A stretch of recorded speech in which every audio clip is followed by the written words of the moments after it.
Hello, I'm Dr. Laura Murillo, President and CEO of the Houston Hispanic Chamber of Commerce.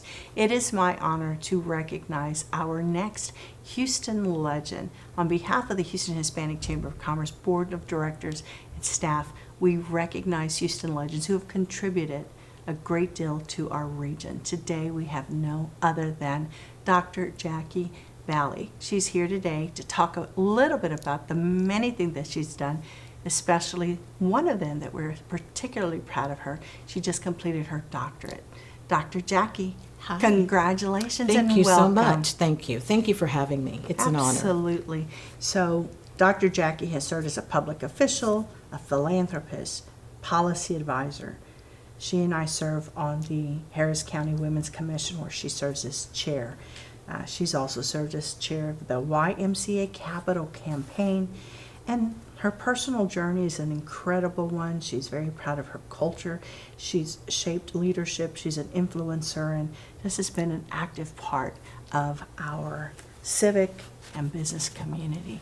Dr. Jackie, you're everywhere, and I know because I see you everywhere. Because you're everywhere. And I'm so proud of you. Thank you. It's not easy. You've juggled so many different things, and it really takes a detailed person and also someone who's very focused and strategic. And you do it with a smile because I know you. I've known you for a very long time, and you're dedicated to what you do.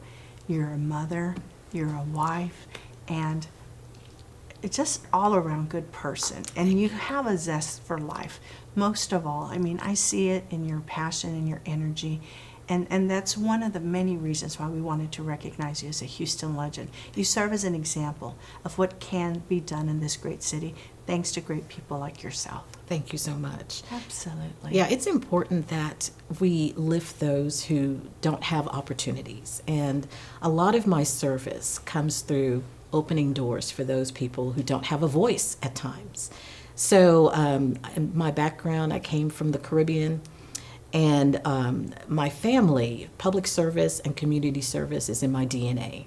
My cousin is the current governor for St. Martin. My grandmother and my grandfather was a council person in St. Martin. And so it makes sense that I would want to give back either through community service, through my philanthropic activities, or maybe just through mentorship. And I say just mentorship. I've been teaching at U of H for over 18 years. And it's not just going in the classroom and teaching. It's also helping my students. My students are often first generation college students, just like I was. They don't know exactly what to do. They don't know where to go next. I have students from over a decade who are still contacting me, asking me for help. And it's my pleasure. I feel that's my duty. This state and this country has given so much to me and so many other immigrants. Do you know that 30% of us in Houston are immigrants? Yes. So Houston opens up doors for a lot of us, and it's our responsibility to make sure that we continue to open more doors for the next generation. How long have you been in Houston? If I tell you how many years, I'll tell you my age. Okay. But I came here at 7, so I've been here since I was very small. So this is home. It is. It really is. This is home. What part of Houston did you grow up in? So North Shore, which is on the east side. Okay. And I spent all of my years there until I got married the first time. Okay. Then I went to Sugar Land, Okay. which was 30 years in Sugar Land, and now I'm back in Houston. Yes. So I've been pretty much in the Houston region, and I've never left. Yeah. And giving back and making sure that we continue to see just how Houston has grown and the many activities that I've done is something that I've had the number of years to see. Yeah. I started as a city and regional planner, and one of my biggest projects was the Sugar Land Town Center. And I also was very intricately involved in the expansion of I-10.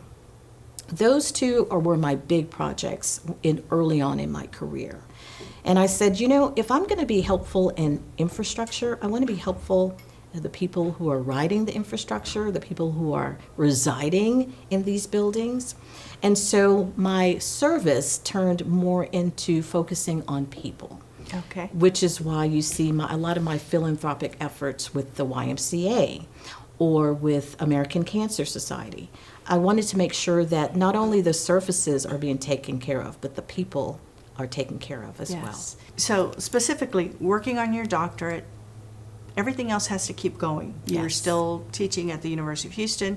Even though your young men are grown, they still require some of your time, and your philanthropic activity continued. So how did you make that happen, and not the traditional path of right out of college, but later in life? Well, as you mentioned, a lot of dedication, a lot of determination. I waited until my last son graduated, and I sent my last check to Harvard, and I said, okay, now it's time for me to start applying to various doctoral programs. Yes. And as I did that, I heard from USC, and I said, you know what, I think I'm going to give this a shot. So there was a lot of traveling, especially for the first 2 years, so I can finish the coursework, and then my dissertation, I was able to do a lot of that via Zoom and Teams. My dissertation chair was phenomenal.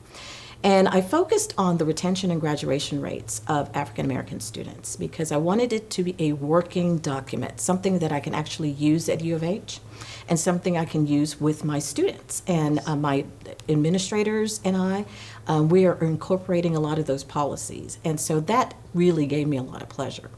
But it's funny you bring that up because I also chaired Cattle Barons Ball and Tickle Pink during this, which are the two largest American Cancer Society events. Yeah. And at first, when I took this role on, I thought, this will be easy. Well, yeah, after staying up at 2 o'clock in the morning and various activities, but you know what? We raised over $2 million for American Cancer Society. Yes. And I finished my doctorate on time. Thank you for letting me in the club, the 2% club. And so it all worked out. But at the time, there was a lot of sleepless nights, determination and drive, but I knew what I was working on was worth it. And it absolutely is. You'll never regret it. And it's an example to others, especially to women, to minorities, that you don't have to follow any prescribed path, that whatever is right for you. Thank goodness now for technology, as you mentioned. There's so much more that we can do, and as women, that we're not limited by our age, the skin color, our income, that there are opportunities out there. And that's one of the many reasons why we wanted you to be one of our Houston Legends, Jackie, Thank you because so much. you've given a lot of your time. You've raised phenomenal young men. Thank you. They are absolutely phenomenal Thank young you so men. much. And you were a single mom, and for many out there, it can be overwhelming. Mm-hmm. I mean, I'm a single mom. I've been a single mom since they were 10 and 13. It is not easy, but for the grace of God, that, I had angels and others to help, raise my 2 daughters.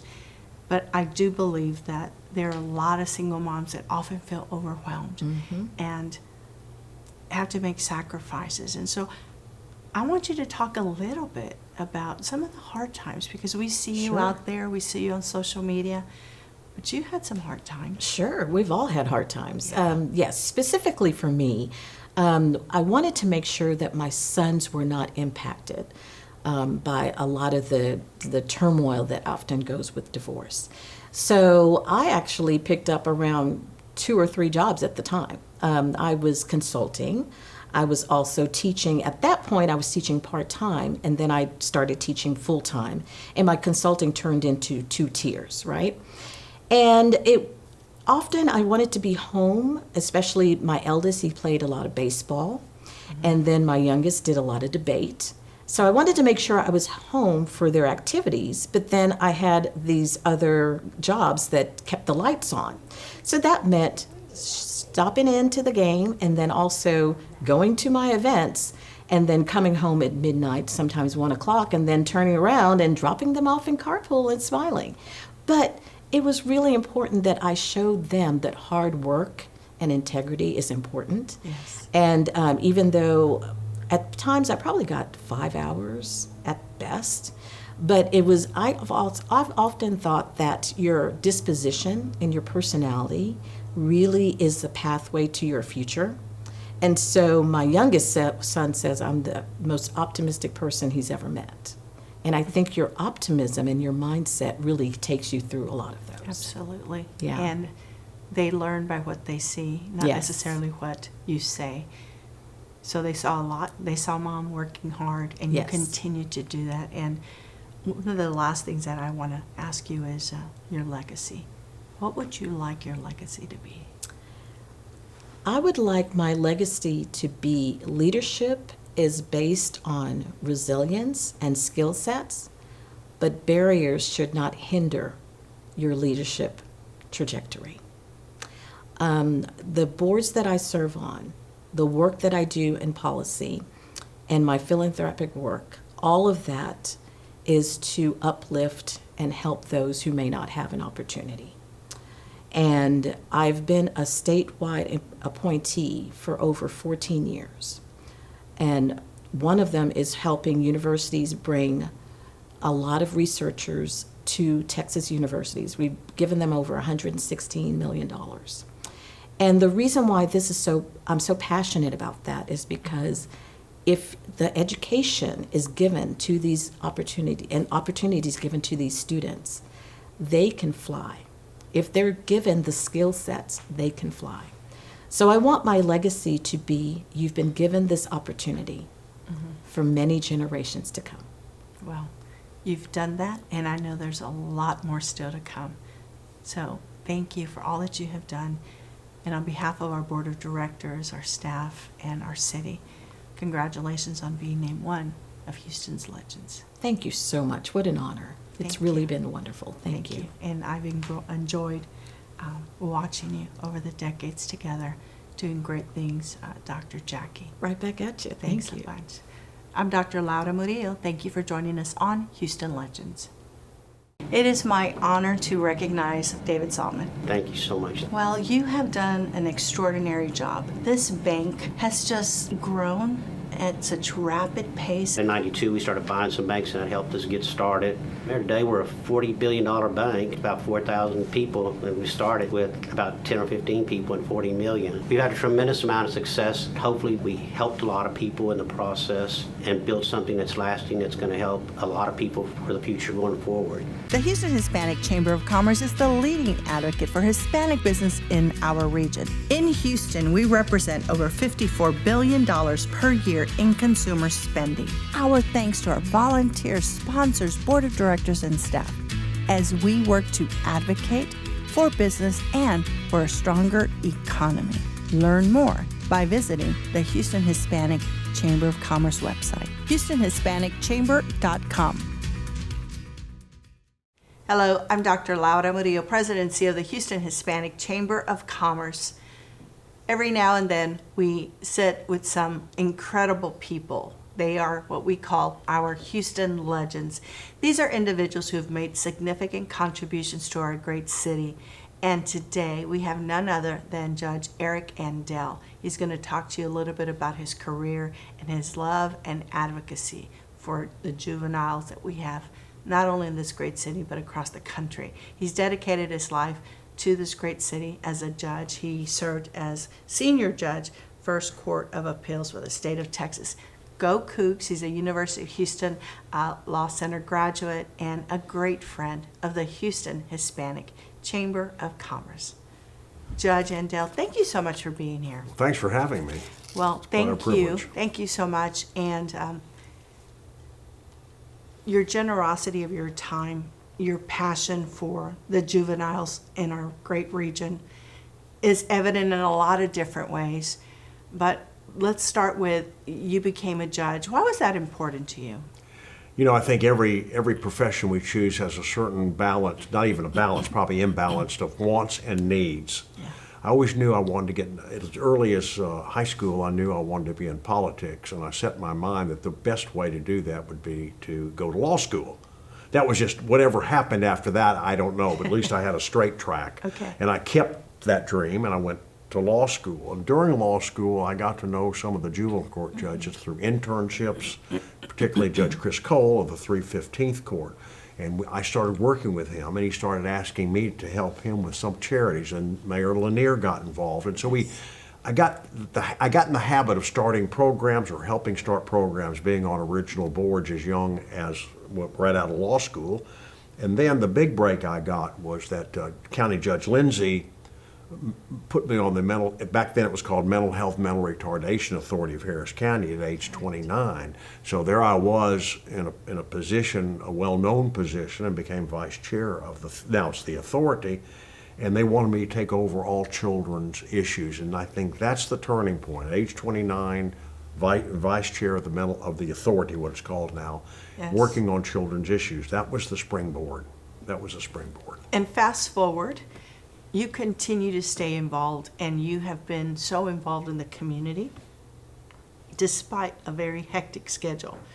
Tell us some of the most important organizations and things that have really been impactful in your life, because many times we think about all the things that one does to serve others, but what a lot of folks don't realize is how it impacts us as individuals. I imagine you've got a couple of stories of some of the work you've done and how it's really changed your disposition. Well, exactly. I've always felt that the more we give to kids, the more we're going to get back. And it's a little pay it forward. Now, I don't know exactly everything I started is still around, but I do know it all started pre-Governor White putting me on the 315th bench, ironically, Judge Chris Cole. At that time, I was working with Mayor Lanier, and we started Hope Center for Youth, which was a wilderness program, taking kids out of the inner city, those were the juvenile kids, out of the inner city, putting them into a setting in which there wasn't any pressure, and we tried to rebuild their lives. And that became a very successful program. One thing leads to another. Once someone in the community finds that you will volunteer to do this, your resume grows pretty long. You should know that. I mean, once they find out that you're willing to do that. So Hope Center, of course, was one of the leading edges of my being involved and putting me into a tier of meeting people that would help me if I needed a program. Then I got to know Superintendent Rod Page, Yes. and we started an inner city program about bringing mostly lawyers into the public schools to be substitute teachers, so that we could start to learn what was really going on in the public schools. And then I started, when I became a juvenile court judge, my crown, I guess there's no crowning the top, but while I was sitting on the juvenile bench actively, I'm sitting there now, Judge Michelle Moore put me back on. She said, you're getting back, you're not retiring, so I'm back full time on the 314th. Okay. On the 315th, what I noticed was when kids were being expelled or suspended, they wound up on the streets of Houston. Well, the public didn't know that. If you expel a kid and there's no alternative, where do you think they are? They're on the streets of Houston when everyone is in some bad. Nothing but bad can happen from that. So I forced the school districts to start a school for kids who had been suspended.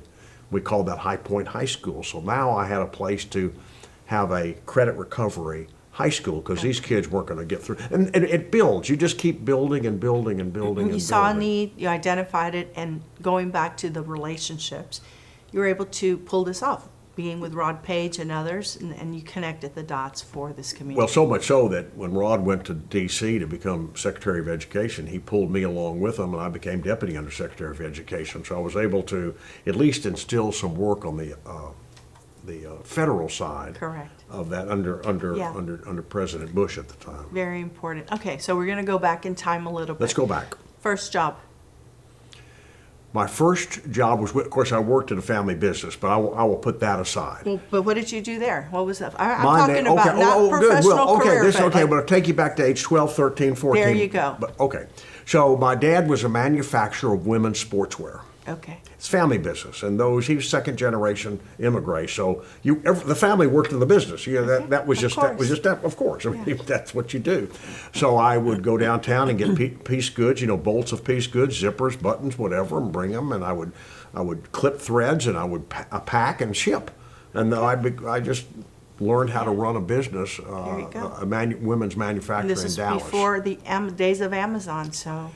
Right, you just shipped everything out by central freight at the time. Okay. That was my first job. Okay. But my parents wouldn't let any of the kids get away with not working. We came from a very industrious, and most second, third generation immigrant. That's what you are. They're very industrious. They come from industrious families overseas. So I always worked.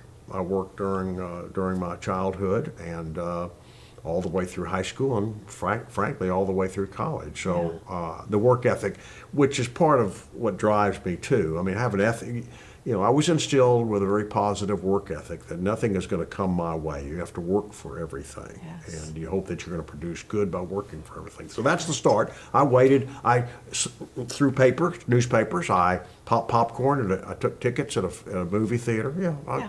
I've done Done it all. I've done it all. You've Head done it. waiter at my fraternity house at University of Arizona, undergraduate. Worked Yes. through there. Worked at a bank my senior year, Very good. and then got a scholarship for law school. So that really helped. Absolutely. That really helped. So you have children. Talk to us about that. I do have. I have 2 children. My daughter and son live here in Houston. They started their quick careers. My son went to University of Southern California, and my daughter went to University of Arizona. But she wound up in L.A. She was in the movie industry. She did 3 movies, Okay. and they both got their MBAs from Rice. So they're back home, and they're in family businesses back home. And I've got 3 grandchildren. Okay. I've got a freshman. now a sophomore at the University of Georgia. Okay. And I've got a grandson who's a junior at Strake, Okay. and another grandson, my little John, is at St. Anne's in the 3rd grade. Excellent. So that's my family. That's your family. That's So, my family. for your family, given your career trajectory and all of the many things that you've been involved with, what would you like your legacy to be? Well, I haven't fulfilled it yet because I'm still working, as you know, some new Yeah. programs to fulfill some voids that I see. But I think when we give, we get more back than what we have given, and I want my legacy to reflect some of these programs that there's no name attached to it. There's no plaque. No one knows that I was the founding father, if you will. Now, I guess grandfather.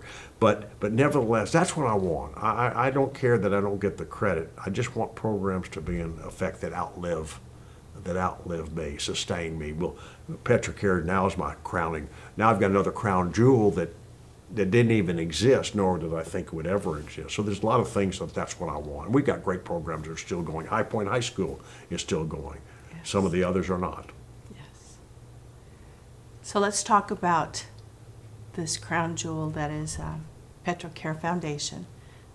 Arnold Gasita, board member, he and I visited, and he said he wanted to start an orphanage in Brazil In Brazil, somewhere. right. He was trying to figure out how to get that set up, and I listened to him, and I do believe that there's a higher power, and I'll say that it was not a coincidence that just 2 weeks before my conversation with him, I'd visited with you and Judge Michelle Moore, correct? Absolutely. And you talked about a serious situation with our juveniles and foster care, and once they were out, they had nowhere to go, and same issue, they'd end up on the streets. Correct. So as I was listening to Arnold talk about his passion for doing something and wanting to help,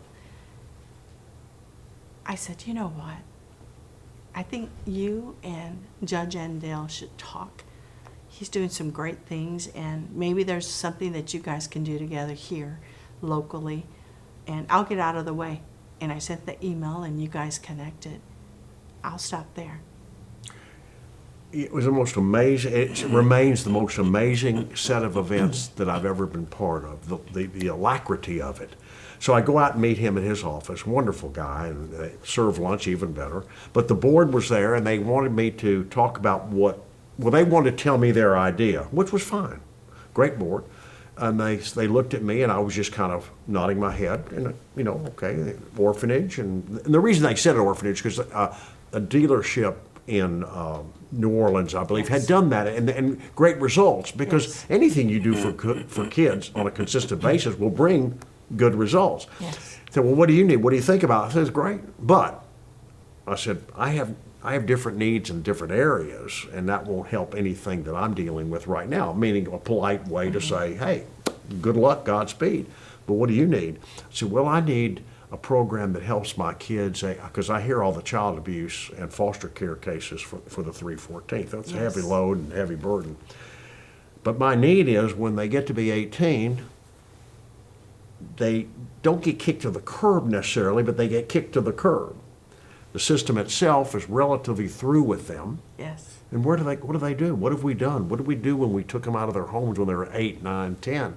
The older you are, you're not going to get adopted. So I said, they really need something to do. They need a skill set, whatever. And I left it at that. I thought I'd made a nice Kiwanis Club speech and I'd never hear from them again. I mean, 30 seconds later, as you know, he put together a program that enrolls them in college, Yes. mechanics 1 certificate, brings them to his place where they have a lift, pays for the professor, they get the certificate, guaranteed job by all the car dealers who have signed on to the program. We get their driver's license, et cetera. We've graduated over 100 kids now Yes, yes. with driver's license, GEDs, or high school diplomas, and they're Absolutely. all working. Correct. And we have about 80% graduation rate, unheard of for these kids from Yes. college. Yes. So I attended the first gala, and what a happy moment to see a conversation that started with 2 very different ideas come together, get executed, and then the end result with these young adults who were so proud to have gone through the program, and as you said, are now working. And that's what Houston's about. That's what you've been about. That's what we do at the Hispanic Chamber. We connect people all day, and we hope that there's a way that they can make things happen. We've got a philanthropic community that supports these kinds of things because we need it, and without it, we can't execute. But this is who you are, and this is who you have been. And I'm sure, aside from this particular story, there are countless of other things that you've done throughout your career where you've connected someone, and everybody in this town knows you. And there are people walking around this town and God knows where else that you helped when you were on the bench or off of the bench. And we just wanted to make sure that we took a moment to say thank you for Thank you. doing that and for being a great example and for caring about this great city so much. I sure do. So before we wrap up, is there anything that you'd like to say to folks who are watching? Well, I think anyone listening can play a role individually on helping kids. I think there's a role for everybody, where it's volunteering at a food bank or volunteering at a school. Anything you can do, these kids will absorb it. Yes. They just need we need to make a generational change and start a new chapter of their lives, and we're capable of doing that if we put the effort into it. And manpower, perhaps, rather than financial, but it does take both. It does take both. So yes, we all have a role to play if we want to change the direction of these kids' lives. Yes. And it can be big, it can be small, and we need people at all life cycles Absolutely. of these ideas and thoughts. Well, Judge, thank you so much for being here My today. pleasure. And on behalf of the Houston Hispanic Chamber of Commerce, our board, our staff, we thank you for all that you've done. Thank you. And we appreciate the legacy that you are leaving in this great city. Thank you. Thank you, Thank Doctor. you. Appreciate it. Well, thanks for joining us. And as we sit here with none other than Judge Eric Endell, as a friendly reminder that there's always something that one can do to continue to support our youth and support this great city. Thanks for joining us. It is my honor to recognize David Saltman. Thank you so much. Well, you have done an extraordinary job. This bank has just grown at such rapid pace. In '92, we started buying some banks, and that helped us get started. Today, we're a $40 billion bank, about 4,000 people, and we started with about 10 or 15 people and 40 million. We've had a tremendous amount of success. Hopefully, we helped a lot of people in the process and built something that's lasting, that's going to help a lot of people for the future going forward. The Houston Hispanic Chamber of Commerce is the leading advocate for Hispanic business in our region. In Houston, we represent over $54 billion per year in consumer spending. Our thanks to our volunteers, sponsors, board of directors, and staff as we work to advocate for business and for a stronger economy. Learn more by visiting the Houston Hispanic Chamber of Commerce website, HoustonHispanicChamber.com.